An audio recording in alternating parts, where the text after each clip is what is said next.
Buenas noches y bienvenidos a una emisión más de La Llegada de los Tres Podcast. Esta noche escucharemos la primera parte de La Llamada de Cthulhu, de Howard Philip Lovecraft. Resulta concebible que tales poderes y criaturas hayan sobrevivido, que hayan sobrevivido a una época inmensamente remota en la que la conciencia se manifestaba quizás en formas y figuras que desaparecieron hace mucho tiempo ante el avance de la humanidad, formas de las que solo la poesía y la leyenda guardaron un fugaz recuerdo, llamándolas dioses, monstruos y criaturas míticas de todo tipo y especie. Primera parte: el bajorrelieve de arcilla. A mi entender, no existe nada más misericordioso en el mundo que la incapacidad del cerebro humano de relacionar todos sus contenidos. Vivimos en una tranquila isla de ignorancia en medio de mares negros e infinitos, pero no fue establecido que pudiéramos llegar muy lejos. Hasta el momento, las ciencias, cada una orientada a su propia dirección, han causado poco daño. Pero algún día, la reconstrucción de conocimientos dispersos dará a conocer tan terribles panorámicas de la realidad y de lo terrorífico del lugar que ocupamos en ella, que solo podremos enloquecer como consecuencia de la revelación o huir de la mortífera luz hacia la paz y la seguridad de una nueva era de tinieblas. Los teósofos han adivinado la imponente grandeza del ciclo cósmico en el que nuestro mundo y la raza humana son solo un incidente transitorio. Han señalado extrañas supervivencias en términos que podían helar la sangre si no se enmascarasen tras un suave optimismo. Pero no procede de ellos la visión de épocas prohibidas que me hace sufrir escalofríos cada vez que pienso en ella, y entonces me vuelve loco en mis sueños. Esa insignificante visión, como todas las pavorosas visiones de la realidad, fue el producto de una reconstrucción accidental a partir de varios elementos diferentes. En este caso, un antiguo artículo de periódico y las notas de un profesor fallecido. Ojalá que nadie más sea capaz de repetir esta reconstrucción. De hecho, si yo viviera lo suficiente, jamás aportaría conscientemente un solo eslabón más a tan horrible cadena. Creo que el profesor también tenía la intención de silenciar aquella parte de la que tuvo conocimiento, así como también de destruir sus notas, pero su muerte fue repentina. Mi conocimiento del asunto se remonta al invierno de 1926 a 1927, momento en que tuvo lugar la muerte de mi tío abuelo George Gamel Angel, profesor emérito de lenguas semíticas en la Universidad de Brown en Providence, Rhode Island. El profesor Angel era una autoridad reconocida en inscripciones de la antigüedad, y con frecuencia habían recurrido a él directores de museos importantes. A esto se debe que su fallecimiento, a la edad de 92 años, sea recordado por muchos. En el ámbito local, el interés se acrecentó por las oscuras circunstancias de su muerte. El profesor sufrió una extraña dolencia mientras volvía del barco Newport. Tal y como dijeron los testigos, se derrumbó de repente luego de haber recibido el empujón de un negro, con aspecto de marinero, que había salido de uno de los raros y oscuros callejones de la escarpada pendiente que continúan a atajo entre los muelles y la casa del difunto en Williams Street. Los médicos no pudieron encontrar ningún trastorno visible, pero terminaron por apuntar, tras una discusión, que la causa de la muerte debía ser una lesión desconocida del corazón, causada por el rápido ascenso de un hombre mayor por una colina tan pronunciada. En aquel momento no vi razón alguna para oponerme a ese dictamen, pero más tarde me vi inclinado a cuestionarlo, e incluso a mucho más que cuestionarlo. Como heredero y albacea de mi tío abuelo, que había muerto viudo y sin hijos, debía examinar sus papeles con cierta minuciosidad. A tal fin, llevé todos sus archivos y cajas a mi alojamiento en Boston. La mayoría del material científico será publicado más adelante por la Sociedad Americana de Arqueología. pero había una caja que me resultó sumamente misteriosa y que me sentí reacio a enseñar a otros ojos que no fueran los míos. Estaba cerrada y no encontré la llave hasta que se me ocurrió buscar en el llavero que el profesor siempre llevaba en su bolsillo. Entonces pude abrirla, pero parece que fue solo para toparme con una barrera más fuerte e infranqueable. ¿Cuál podía ser el significado de aquel extraño bajorrelieve de arcilla y de los inconexos apuntes, notas y recortes que encontré? ¿Había comenzado mi tío a creer semejantes supersticiones en sus últimos años? Decidí entonces emprender la búsqueda del excéntrico escultor responsable de aquel claro trastorno de la paz mental de un anciano.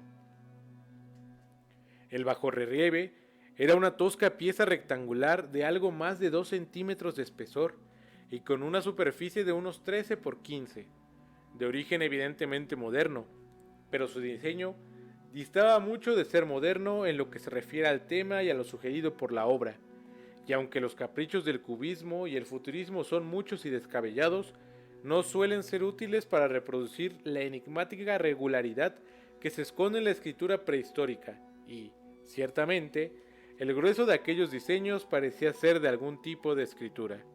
Sin embargo, y a pesar de estar muy familiarizado con los papeles y colecciones de mi tío, la memoria me faltaba al intentar identificar a qué tipo pertenecía, o incluso al intentar recordar alguna pista de la más remota afinidad de aquella con otras escrituras. Sobre esos presuntos jeroglíficos se encontraba una figura con evidente carácter representativo, aunque su realización impresionista impedía hacerse una idea clara de su naturaleza. Parecía tratarse de algún tipo de monstruo, o un símbolo que lo representaba, o una forma que solo una imaginación enfermiza podría llegar a concebir. No estaría traicionando el espíritu de aquella cosa si digo que mi imaginación, algo excitable, creía percibir en ella, de forma simultánea, las figuras de un pulpo, un dragón y la caricatura de un ser humano. Una cabeza viscosa y cubierta de tentáculos destacaba sobre un cuerpo grotesco y escamoso con unas alas rudimentarias, pero era el perfil general, lo que resultaba más espantoso. Detrás de la figura quedaba insinuado un ciclopeo trasfondo arquitectónico. Los escritos que acompañaban la escultura, y dejando a un lado un montón de recortes de prensa, habían sido escritos hace poco por la mano del profesor Engel, y no había pretensión literaria alguna de su estilo. Lo que parecía ser el documento principal se titulaba Culto de Cthulhu, en caracteres trazados a conciencia para evitar una lectura equivocada de una palabra tan inaudita. El manuscrito estaba dividido en 2 secciones. La primera, titulada 1925, Sueños y obra onírica de H. A. Wilcox, 7 Thomas Street, Providence, Rhode Island. Y la segunda, narración del inspector John R. Legrace, 121 Bienville Street, Nueva Orleans, a la Sociedad Americana de Arqueología, 1928. Notas del mismo y del profesor Webb. El resto de los papeles manuscritos eran notas breves, algunas de ellas acerca de extraños sueños de personas diversas y otras menciones de libros y revistas teosóficos. Particularmente Atlantis y el continente perdido. El resto eran comentarios acerca de antiguas sociedades secretas y cultos en la misma condición, con referencias a varios pasajes de fuentes mitológicas y antropológicas, como pueden ser la rama dorada de Fraser y el culto de las brujas en la Europa occidental, de la señorita Murray. Los recortes aludían a extrañas enfermedades mentales y a una ola de locura o demencia colectiva que tuvo lugar en la primavera de 1925. La primera mitad del manuscrito principal daba cuenta de un suceso bastante particular. Parece que el 1 de marzo de 1925, un hombre moreno y delgado, de aspecto neurótico y excitado, se presentó en casa del profesor Engel, llevando el singular bajorrelieve, todavía húmedo y fresco. En su tarjeta de visita aparecía el nombre de Henry Anthony Wilcox, y mi tío lo reconoció como el hijo menor de una excelente familia. En los últimos tiempos, el joven Wilcox había estudiado escultura en la Escuela de Bellas Artes de Rhode Island y viviendo solo en el edificio de Fleur de Lis, cercano a dicha institución. Wilcox era un joven precoz de genio reconocido, pero de una gran excentricidad, y ya desde niño había entusiasmado a muchos con las extrañas historias y sueños que tenía por costumbre relatar. Decía que él era psíquicamente hipersensible, pero las personas formales de aquella antigua ciudad comercial lo tomaban simplemente como un tipo raro.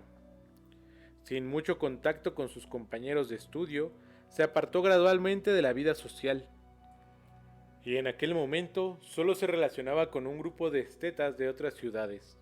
Incluso la Asociación Artística de Providence, en su celo conservador, lo había expulsado. Con motivo de la visita, según se leía en el manuscrito del profesor, el escultor pidió bruscamente la ayuda de mi tío para que, dados sus conocimientos arqueológicos, identificara los jeroglíficos del bajorrelieve.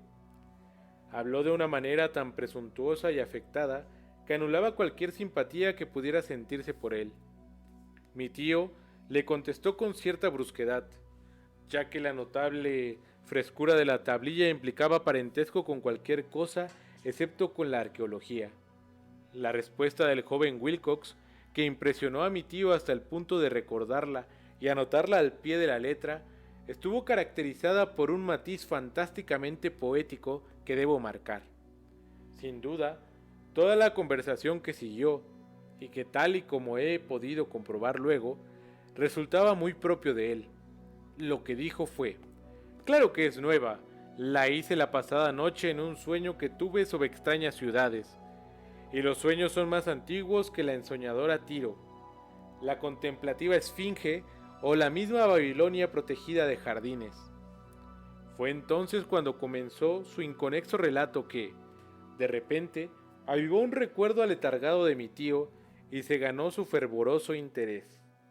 La noche anterior había tenido lugar un leve terremoto, el de mayor intensidad en los últimos años en Nueva Inglaterra, y la imaginación del joven Wilcox había resultado fuertemente afectada. Al irse a dormir, tuvo este sueño sin precedentes sobre ciclopeas, ciudades de titánicos sillares de piedra y monolitos que alcanzaban el cielo, chorreando todo el conjunto legamo de color verde y anunciando un horror latente.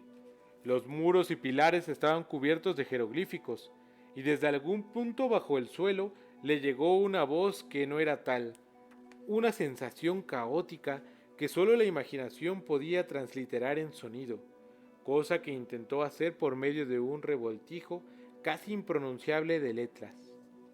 Cthulhu Tja. Estas galimatías fue la clave para que el profesor recordara algo que lo preocupaba y confundía. Preguntó al escultor con minuciosidad científica y estudió con intensidad casi frenética el bajorrelieve que el joven trabajó mientras dormía, sufriendo el frío y vestido solo con ropa de cama. Mi tío culpó a la edad, como dijo Wilcox posteriormente, por su lentitud en reconocer los jeroglíficos y el diseño pictórico. Muchas de sus preguntas le parecían fuera de lugar al visitante, especialmente cuando el profesor intentó encontrar la conexión entre Wilcox y extrañas sectas y sociedades. Wilcox no pudo entender las repetidas promesas de silencio que le fueron ofrecidas a cambio de admitir su pertenencia a una extendida organización religiosa de carácter pagano o místico.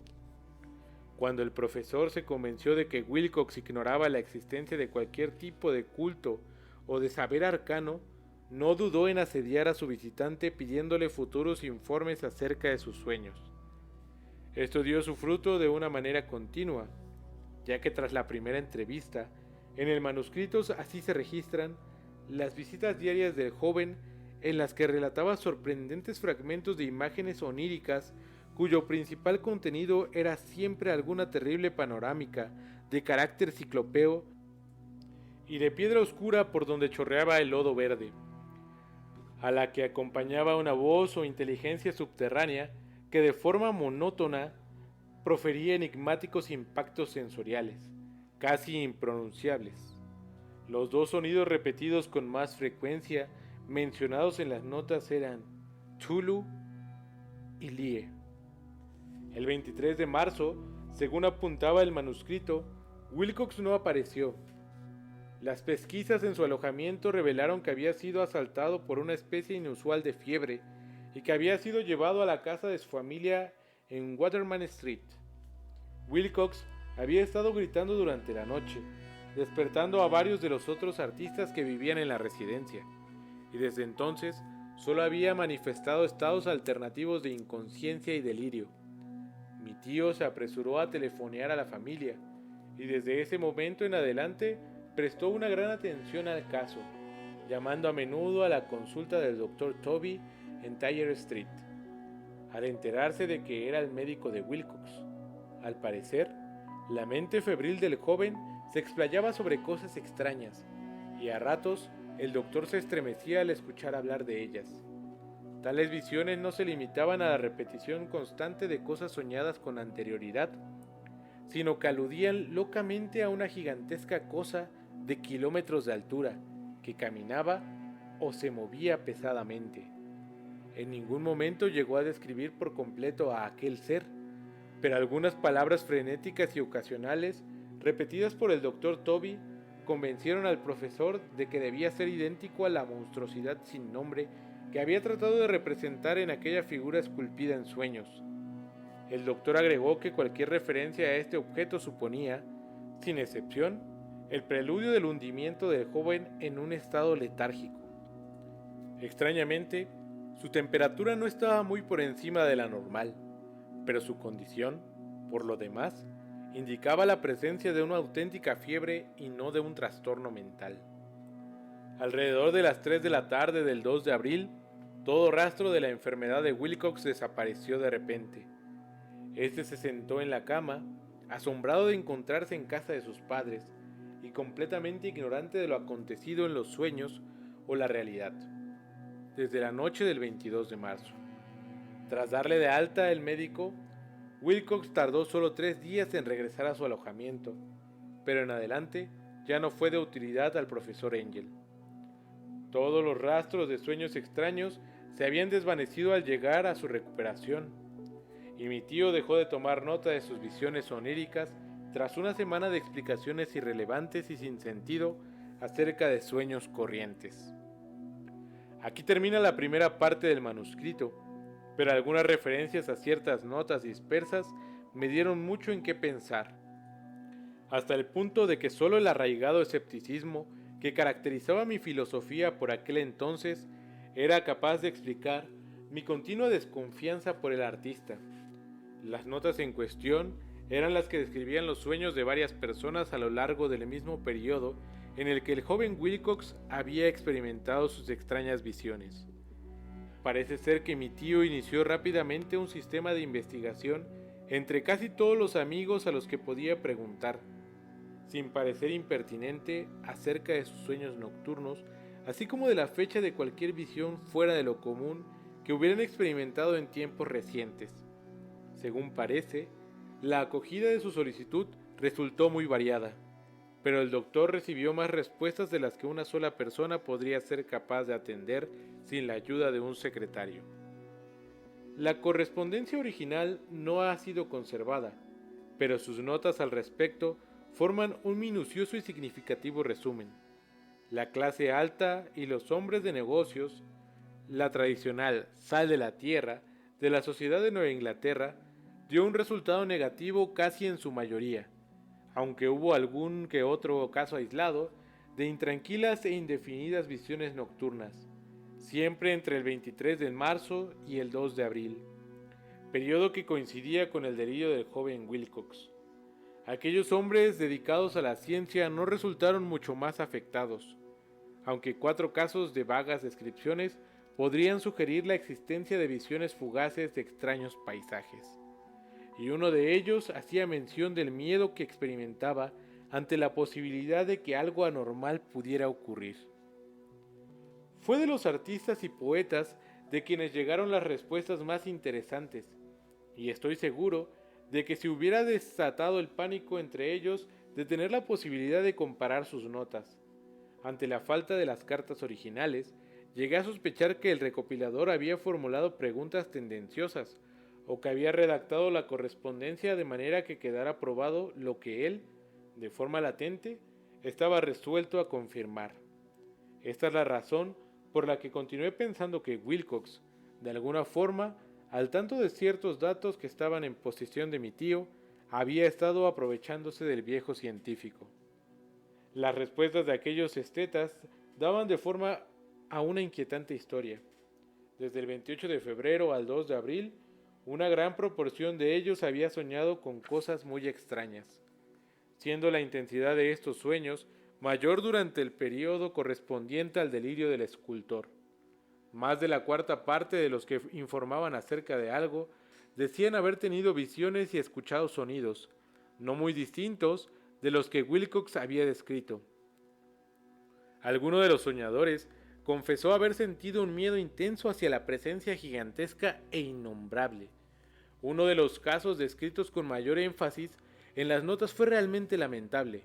El sujeto, un arquitecto de renombre con ciertas inclinaciones hacia la teosofía y el ocultismo, enloqueció violentamente el día del ataque de Wilcox y falleció unos meses más tarde tras gritar de manera incesante que lo salvaran de las garras de un ser huido del mismísimo infierno. Si mi tío hubiera hecho referencia a estos casos por el nombre y los apellidos, y no mediante un número, yo mismo hubiera hecho un intento de corroborar todos los datos mediante una investigación. Pero tal como estaban, solo tuve el éxito en seguir la pista de algunos. Sin embargo, estos confirmaron lo registrado en las notas. Con frecuencia me he preguntado si todos los sujetos encuestados por mi tío se sentirían tan confundidos como estos pocos. Es mejor que jamás reciban explicación alguna al respecto. Los recortes de prensa, como ya he dicho, refieren casos de pánico, manía y excentricidad que tuvieron lugar durante el periodo en cuestión. Sin duda el profesor Engel debió contratar los servicios de una agencia de recortes de prensa, ya que la cantidad de extractos era grande, y estos procedían de fuentes muy diversas repartidas por todo el mundo. Uno trataba acerca de un suicidio nocturno en Londres, donde una persona que dormía sola había saltado por una ventana tras proferir un grito espantoso.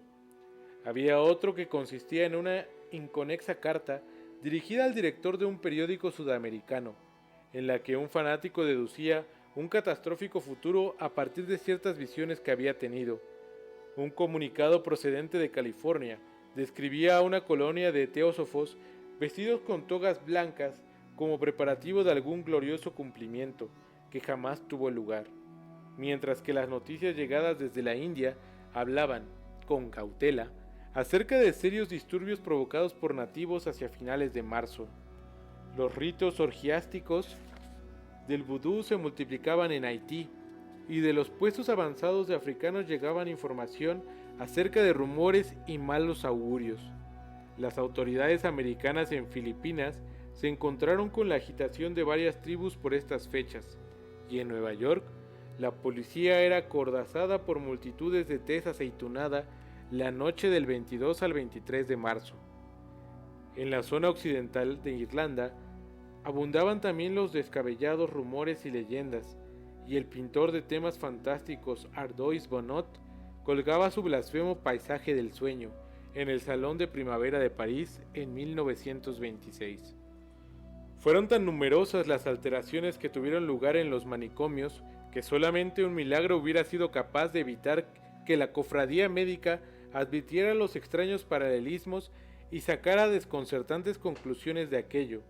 En suma, un extraño montón de recortes que todavía hoy no puedo concebir con qué insensible racionalismo fui capaz de hacerlos a un lado, pero por aquel entonces ya estaba convencido de que el joven Wilcox conocía aquellas viejas cuestiones mencionadas por el profesor.